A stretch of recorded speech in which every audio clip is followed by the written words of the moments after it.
اسی لیے حدیث مبارکہ میں آتا ہے کہ حکمرانوں کو برا بلا کہہ کر اپنا وقت ضائع نہ کرو کہ فلاں حکمران ایسا ہے، فلاں پارٹی ایسی ہے، نہ وقت ضائع نہ کرو، بلکہ اپنے اعمال کی طرف توجہ کرو، اپنے اعمال کی اصلاح کرو۔ اگر تم اپنے اعمال کو ٹھیک کرو گے تو تمہارے اوپر حکمران بھی اچھے مسلط کیے جائیں گے۔ اس لیے ترمذی شریف کی حدیث ہے کہ اعمالکم عمالکم، جیسے تمہارے اعمال ہوں گے ویسے تمہارے اوپر حکمران بھی مسلط کیے جائیں گے۔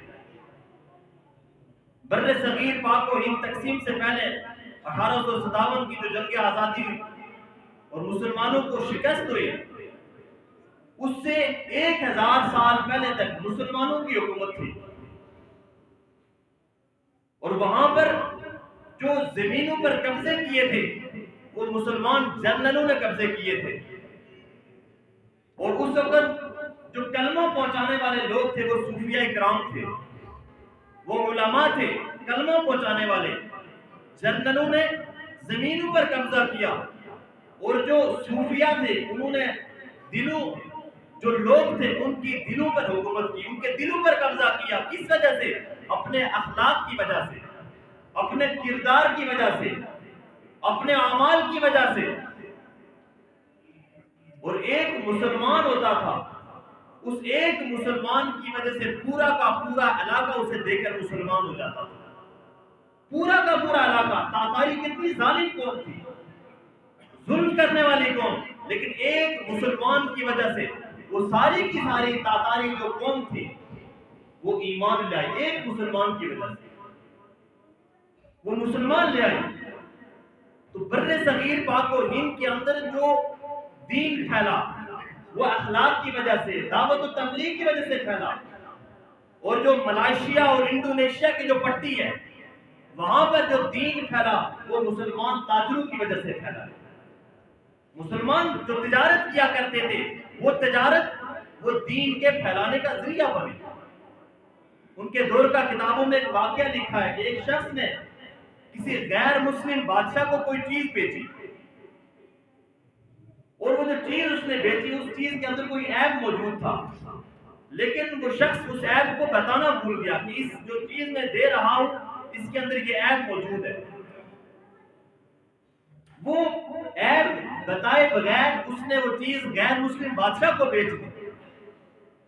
اب ہمارے ہاں تو یہ ہے کہ ہم تو عیب کو چھپاتے ہیں کہ کہیں جو ہے وہ گاہک لینے سے منع نہ کر دے یا اس کی قیمت کے اندر کمی نہ کر دے، ہم اپنے عیب کو چھپاتے ہیں۔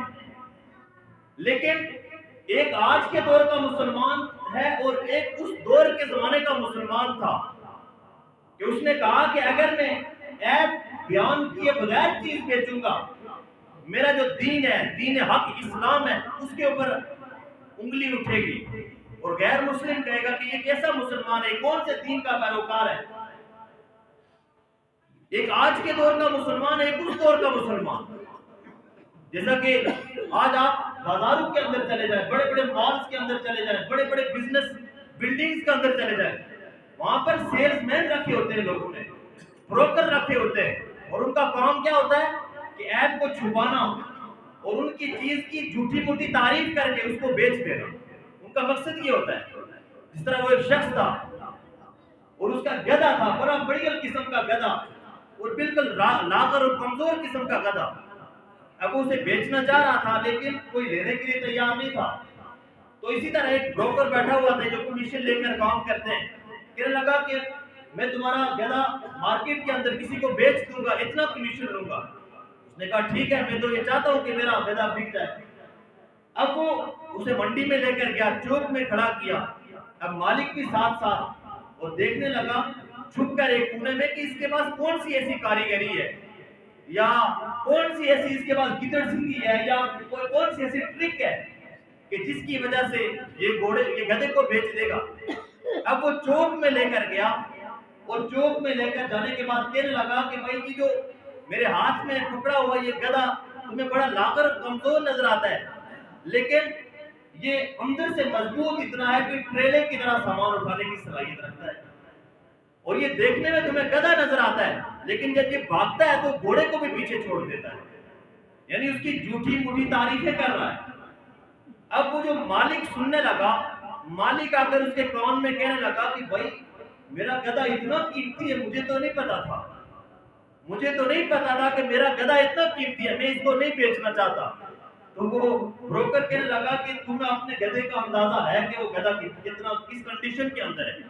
میں تو لوگوں کو چونا لگا رہا ہوں، میں تو لوگوں کو پٹیاں پڑھا رہا ہوں، میں تو لوگوں کو دھوکہ دے رہا ہوں کہ اس کی وجہ سے لوگ تمہاری جو چیز ہے وہ لینے کے لیے تیار ہے، وگرنہ تمہیں پتا ہے کہ تمہارے گدھے کی کیا کنڈیشن ہے۔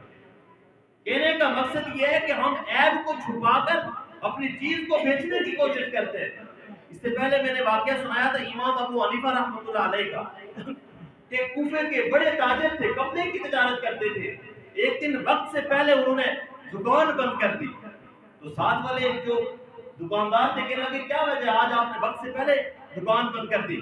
تو وہ امام صاحب کہنے لگے کہ اصل میں بات یہ ہے کہ آج موسم تھوڑا ابر آلود قسم کا ہے اور کلاؤڈی ہے، موسم اچھا نہیں ہے۔